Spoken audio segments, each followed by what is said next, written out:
역대상 7장에서 베냐민 족보에 대한 베냐민 자손들에 대한 이야기가 나옵니다.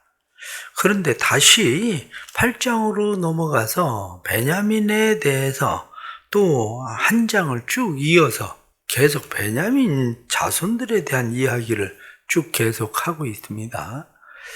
왜 베냐민 자손을 이렇게 다시 또 이야기를 하면서 베냐민 자손의 자손들의 많은 이야기를 하게 될까?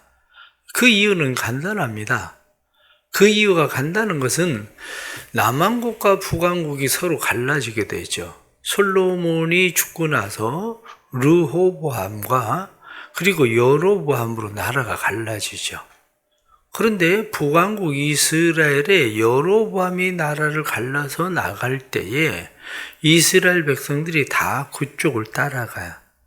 그것을 열왕기하 12장 19절 말씀 보면 이스라엘 집이 다윗을 배반했다. 그리고 모두 그리로 갔다. 그렇게 이야기합니다. 그런데 그 다음에 나타난 21절 보면 르호보암이 유다 온 족속과 베냐민 지파를 모아서 그들과 싸우려고 했다. 전쟁을 하려고 했다. 무슨 얘기하냐면 유다 지파와 그리고 베냐민 지파만 그쪽에 남은 거예요. 유다 지파와 베냐민 지파가 그쪽에 남았고 북왕국 이스라엘은 아수르에 멸망을 할 때에 멸망을 당하고 그리고 그들은 자연적으로 이스라엘의 아수르의 정책에 의해서 북왕국 이스라엘은 혼혈족이 되어버리고 말죠. 그런데 남왕국 유다에 있었던 사람들은 크게는 다른 지파들도 다 있었죠. 그런데 아까 우리가 7장에서 어제 말씀을 드린 것처럼 다른 지파들도 있지만 주도권을 잡고 있었던 지파는 누구냐면 유다와 베냐민인 거예요. 바벨론에 이들이 포로로 잡혀갔다가 다시 포로에서 돌아왔을 때에도 결국에는 유다의 주도권을 잡고 있었던 그들이 돌아갔다가 다시 갔다가 돌아와서 그들이 예루살렘에 거주했다. 오늘 성경에 나타난 말씀처럼 예루살렘에 거주하였더라. 이들이 다시 예루살렘에 거주하면서 주도권을 잡게 되는 그러한 거죠. 그러니까 자연적으로 족보에 대한 이야기들을 쭉 하게 되면 결국에는 유다 지파에 대한 족보 그리고 베냐민 지파에 대한 족보 또 하나 많이 나오는 것은 레위 지파에 대한 족보. 이것이 많이 나올 수밖에 없는 상황이 되는 거죠. 오늘 성경에 나타난 말씀 보면 8장 1절 말씀에 베냐민이 낳은 자는 맏아들 벨라와 둘째 아들 스벨과 셋째 아하라와 넷째 노아와 다섯째 리바이며 이렇게 되어 있습니다. 창세기 46장에서는 10명의 자녀들이 나와요. 창세기 46장에서는 민수기 26장에서는 5명의 자녀가 나와요. 그런데 아마 여기 족보에 나와 있는 것은 민수기에 나와 있는 자녀들을 따랐을 것이다. 이렇게 보는 거죠. 그런데 자녀들의 이름이 다 또 맞는 건 아니에요. 왜냐하면 민수기에 나와 있는 이름 가운데에 세 사람 벨라, 아스벨 그리고 아하라 이렇게 돼 있는데 이 사람은 민수기에서 아이람이라고 돼 있는 사람일 거다 이렇게 보는 거예요. 그런데 오늘 말씀을 드리고 싶은 것은 이렇게 자녀를 낳았는데 그 벨라라는 사람이 또 3절 말씀에 보면 아들들을 낳았어요. 그런데 처음에는 아딸과 게라와 이렇게 돼 있죠. 아딸, 게라. 그런데 게라가 있는데 5절 말씀에 보면 게라와 수부반과 후람이라 자녀들이 이렇게 아이들을 낳았는데 두 번째 낳은 아이를 게라라고 이름을 지었는데 쭉 뒤로 넘어가서 7번째 낳은 아이도 또 이름이 또 게라예요. 아마 이렇게 된 이유를 학자들은 이야기하기를 아마 두 번째 게라가 죽었을 거다. 그래서 그 다음에 낳은 아이를 게라라고 또 이름을 지었을 거다. 죽은 아이를 생각해서 게라라고 이름을 지었을 것이다. 이렇게 보는 거예요. 이게. 그래서 어쨌든 벨라라고 하는 사람에겐 게라 이렇게 돼 있습니다. 그런데 그 게라라는 이름이 흔한가 봐요. 왜냐하면 7절 말씀에 곧 나만과 아이야와 게라이며 이렇게 게라라는 이름이 또 나와요. 게라. 그 뒤에 앞에 나오는 6절 말씀에 보면 에웃의 아들들은 이러하니 이렇게 에웃의 아들들, 이 에웃이라고 하는 사람이 사사기 3장에 나오는 에웃과 동일 인물일까 아닐까에 대한 이야기는 서로 다릅니다. 왜냐하면 지금 앞에서 베냐민의 이야기가 나오고 지금 사사기에 나오는 에웃의 이야기가 나올 때는 500년의 시간이 지나버린 때거든요. 그러니까 여기 나와 있는 이 사람의 이름이 성경 사사기에 나오는 에훗일 수도 있고 에훗이 아닐 수도 있다. 이렇게 보고 있는 거죠. 그런데 지금 5절에 나타나는 게라와 그리고 그 뒤에 6절 에훗의 아들들은 이렇게 그렇다고 해서 이 게라의 아들이 에훗은 아니에요. 왜냐? 사사기에 나오는 말씀에 에훗의 아버지가 누구냐? 게라라 이렇게 돼 게라의 아들 에훗이거든요. 그러니까 이게 동일 인물로 볼 거냐 말 거냐 이런 문제에 대해서는 우리는 여기에서 그렇게 관심을 갖지는 않아도 사실은 되는 일이고, 앞에서부터 계속 이야기한 것처럼 내가 알고 있는 이름의 그 사람이 그 사람인가 이렇게 생각하면 그 사람이 아닐 수도 있고, 이런 일들은 여기 지금 한 장에만 해도 지금 게라라는 이름이 여러 번 계속 반복되고 있기 때문에 지금 서로 다른 그런 이름일 수도 있다. 이렇게 이제 우리가 생각을 하면 되는 거죠. 그 뒤에 또 하나 나타나는 말씀은 지금 왜 이 베냐민 지파에 대해서 이야기를 끌고 오고 있느냐 하면 33절 말씀을 보면 넬은 기스를 낳고 기스는 사울을 낳고 사울은 요나단과 말기수아와 아비나답과 에스바알을 낳았으며 요나단의 아들은 무리바알이라 무리바알은 미가를 낳았고, 이렇게 여기 지금 누구의 이야기를 하려고 하냐면 이스라엘의 첫 번째 왕이었었던 사울에 대한 이야기를 하려고 하는 거죠. 사울은 베냐민 지파. 그래서 사도 바울이 자기를 자랑할 때 무엇라고 이야기합니까? 난 베냐민 지파다. 이 얘기하는 거거든. 나 베냐민 지파다. 왜 베냐민 지파를 이야기합니까? 베냐민 지파가 유다에서는 유다와 베냐민 이 두 지파가 득세를 했었던 지파였고, 사도 바울이 이야기하는 것처럼 나는 한마디로 왕족 중에 속해 있었던 사람이었고, 이렇게 지금 이야기를 끌고 나가고 있는 그런 거죠. 그러면 오늘 성경에 나타나는 이런 말씀들을 쭉 보면서 우리는 베냐민 지파에 대해서 조금 더 다시 생각하게 됩니다. 베냐민 지파는 야곱의 12아들 가운데 막내입니다. 12아들 가운데. 12아들 가운데 막내였었던 이 베냐민에 대해서 창세기 49장에 야곱이 자기 아들들을 12명을 쭉 축복을 하는데, 이 12명을 축복을 할 때에 27절 한 절로 베냐민 지파는 끝을 내버려요. 한 절로. 베냐민 지파를 뭐라고 이야기하느냐? 베냐민은 물어뜯는 일이다. 이렇게. 한마디로 자기 아들을 이놈은 물어뜯는 일이다. 이렇게 그 아들에 대해서 이야기를 하거든요. 아마 물어뜯는 일이다. 이게 베냐민이 맨 막내로 태어났잖아요. 그래, 나이 차이가 많아요. 형들하고는 뭐 사실 나이 차이가 많고 그렇다가 보니까 이 베냐민이 조금 천방지축처럼, 원래 막내가 그렇지 않아요.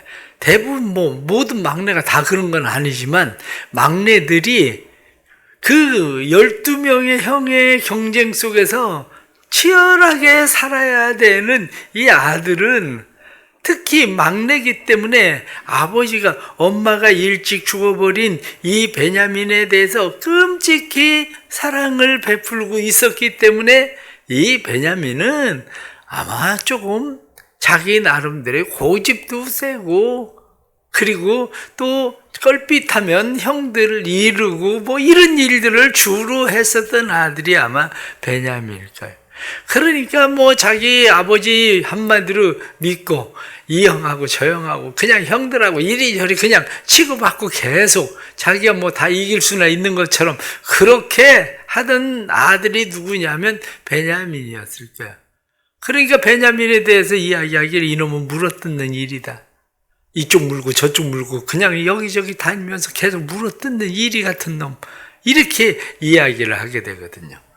그런데 어떻게 이 베냐민 지파가 이렇게 득세를 하게 되느냐? 거기에는 두 가지가 있죠. 하나는 사사시대에 베냐민 지파 같은 경우는 한마디로 멸문당한 지파예요.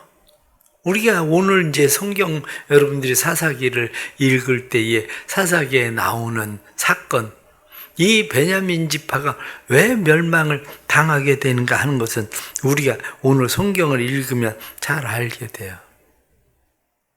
기브온 사람들을 내줘라 그러고 이야기했더니 그 사람들 내주지 않고 자기의 악행을 행한 지파라고 해서 끼어 그들을 끌어안고 싸우다가 결국에는 베냐민 지파가 600명밖에 남지 않거든요. 600명만 남고 싹 다 죽음을 당하는 그런 지파인데 이 지파가 다시 일어서게 되는 거거든요. 이스라엘이 이러다가 우리 지파 하나가 아예 없어지게 생겼다.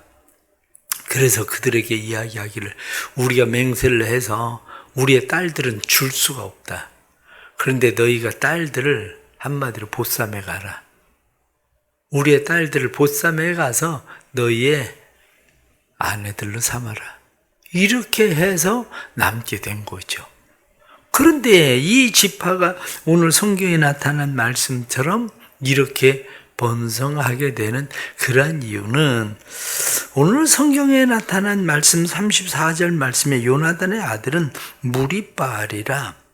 무리바알은 미가를 낳았고 요나단의 아들 다윗이 이스라엘의 왕이 되었을 때에 그가 사울의 집안 중에서 남아있는 자가 있느냐 이렇게 이야기해요.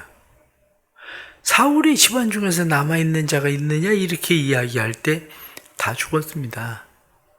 다 죽고 요나단의 아들 무리바알이 남았습니다. 이렇게 이야기하죠. 그런데 그가 절뚝발입니다. 데리고 와라. 그래서 다윗이 왕궁에서 그와 함께 먹고 살아요. 무리바알 그러면 바알의 영웅이란 말이에요. 무리바알이란 말이. 그런데 그 무리바알을 무비보셋이라고 부르죠. 무비보셋. 부끄러움을 해치는 자, 부끄러움을 없애는 자. 그래서 무비보셋. 그래서 이 무비보셋은 다리를 절고 가정이 멸문당하고 그렇게 됐는데 오늘 성경은 미가를 낳았고 미가의 아들들은 그러면서부터 쭉 바로 무비보셋의 자손들이 어떻게 번성했는지 여기에 대해서 성경이 말씀하고 있다는 거죠. 성경이. 이것을 보면 우리는 다시 생각하게 되는 게 있습니다. 그게 뭐냐면 우리 자신의 세대만이 아니라 우리의 다음의 세대에 계속적으로 지속적으로 우리가 번성할 수 있는 방법이 뭐냐 이 문제야. 어느 때 우리는 망하게 되는가? 그들이 망하게 되는 것은 사사시대에 완전 망하게 되고 그리고 사울의 시대에 망하게 돼요. 사사시대와 사울의 시대에 망하게 되는 이유는 조금 전에 말씀을 드린 대로 그들의 기질 때문에 그래요. 그들의 기질, 고집스러운 기질. 이 고집스러운 기질이 어떻습니까? 이스라엘이 다 달려들어도 싸우겠다는 거예요. 생각을 해보면 베냐민 지파에서 아니 당연히 나쁜 짓을 했으면 내주면 될 거 아니에요. 몇 사람 내주면 되는데 그게 무슨 선한 일이라도 되는 것처럼 그들은 달려들어서 온 이스라엘과 싸우거든요. 온 이스라엘과 고집스러움이에요. 그런데 이 고집스러움이 또 어디에 나타나게 되느냐면 사울이에요. 사울을 보세요. 다윗에 대해서 그 고집스러움. 그래서 어떻게 해서든지 다윗을 죽이겠다고 끊임없이 쫓아다니던 사울. 사람이 망하는 게요. 세상 말로 못 먹어도 그럼 망하는 거예요. 의외로 그런 사람들이 많거든요. 아닌 줄을 알면서도. 그러면서도 자존심 하나 살리기 위해서 다윗이 죽인 자는 만만이고 사울이 죽인 자는 천천이다. 이 이야기 한마디 때문에 자기 자존심을 살리기 위해서 끊임없이 고집스럽게 살아가는 사람들. 그럼 망하는 거예요. 그게. 다른 사람이 무엇을 이야기했을 때에 자기 마음에 걸릴 수 있죠. 그래도 이게 내가 마음에 걸림이 되었을 때 깨달음으로 그것을 가져갈 것인지 고집스러움으로 가져갈 건지 문제라고요. 그런데 성경은 고집스러우면 망한다는 거예요. 그게.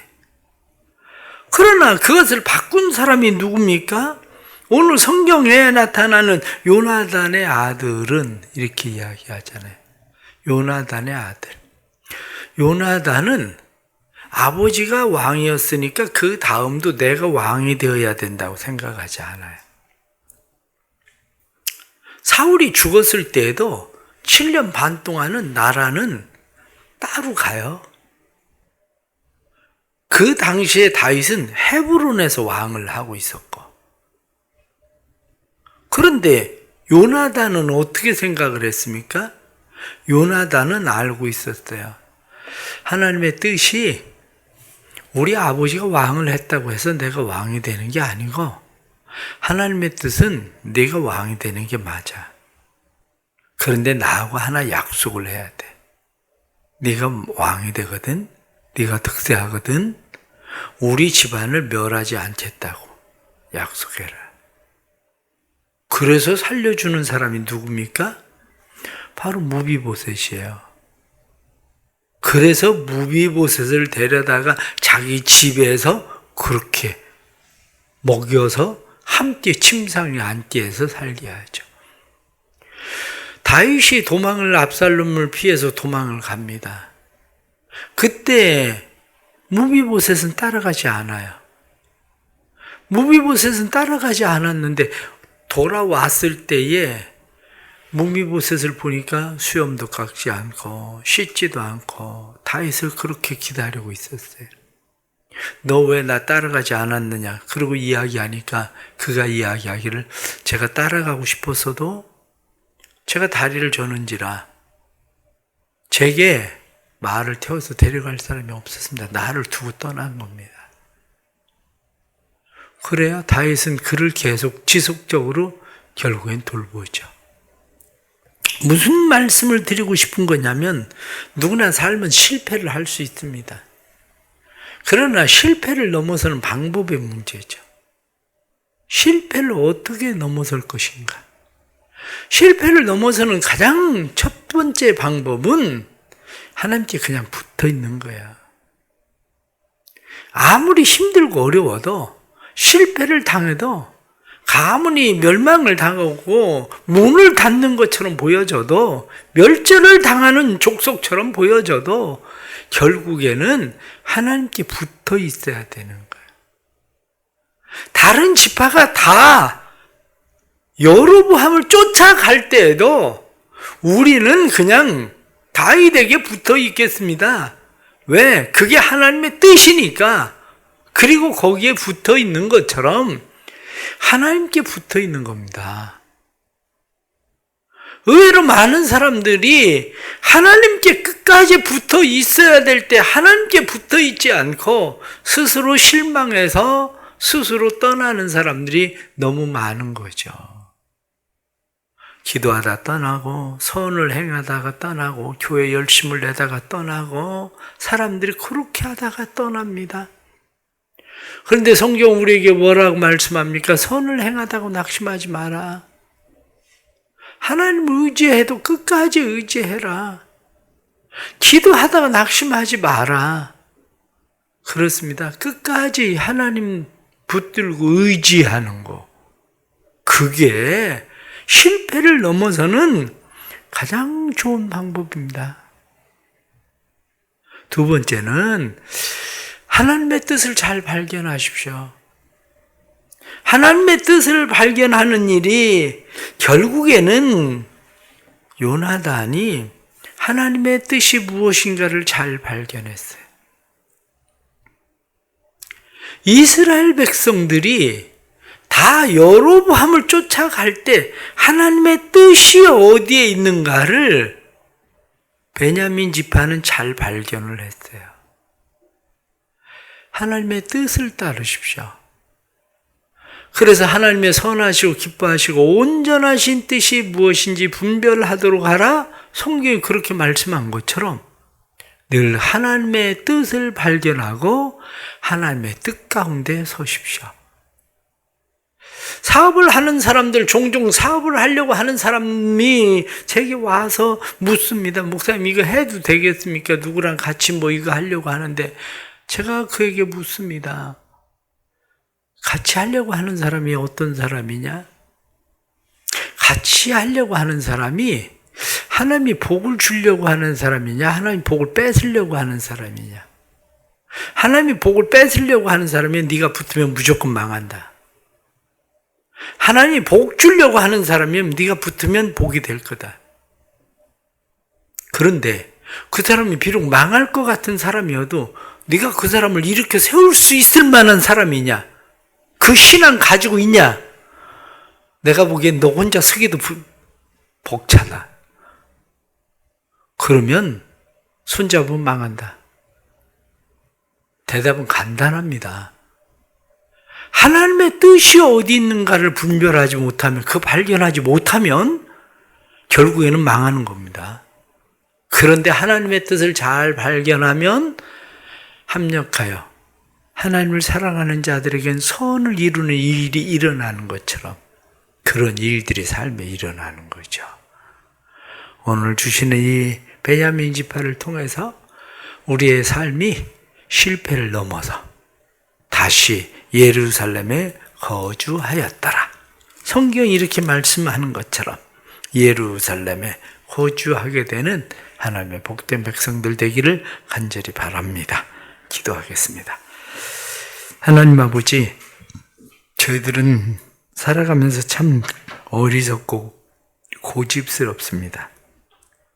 베냐민 지파처럼 우리는 때로는 쓸데없는 고집으로, 때로는 물어뜯는 이리처럼 우리는 스스로 우리를 망하게 하는 일들도 많습니다.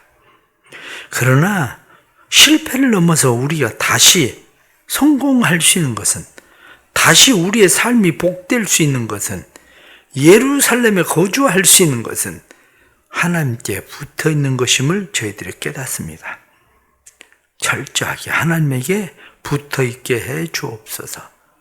하나님만 의지하고 하나님만 신뢰하고, 다른 사람이 다 하나님을 떠나도, 베드로가 다 주를 부인할지라도, 주를 떠날지라도 나는 죽을지언정 주님과 함께 있겠습니다 결단하던 것처럼 우리의 마음도 그런 결단으로 주님을 따라가게 해 주옵소서.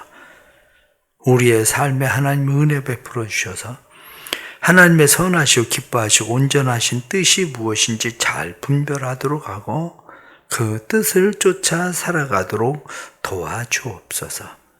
사순절 기간에 사랑하는 주의 백성들이 248 말씀 통독할 때 말씀 속에서 하나님을 만나게 하시고 하나님을 경험하며 하나님의 뜻을 분별할 수 있는 지혜도 허락해 주옵소서. 육신의 질병으로 고난당하는 성도들에게 은혜 베푸셔서 치유와 회복의 역사가 일어나게 하시고 오직 하나님께만 붙어있게 하시고 하나님만 의지하고 신뢰하며 살 수 있도록 주님 도와주옵소서. 또한 이 날에 하나님 은혜를 베풀어 주시고 해외에 나가 있는 선교사님들에게 은혜를 베풀어 주시고 전쟁 가운데 있는 나라와 피난민들에게 은혜를 베풀어 주시고 코로나의 상황으로 여전히 힘들고 어려운 국가들에게 은혜를 베풀어 주셔서 하나님의 거룩한 회복이 나타나도록 도와주옵소서. 주님의 교회를 날마다 부흥케 하시고 믿는 자들 다에게 하게 하시고 올해는 100명 이상의 새 가족들을 보내주셔서 교회가 다시 흥왕할 수 있도록 역사하여 주옵소서. 예수 그리스도 이름 받들어 기도드리옵나이다. 아멘.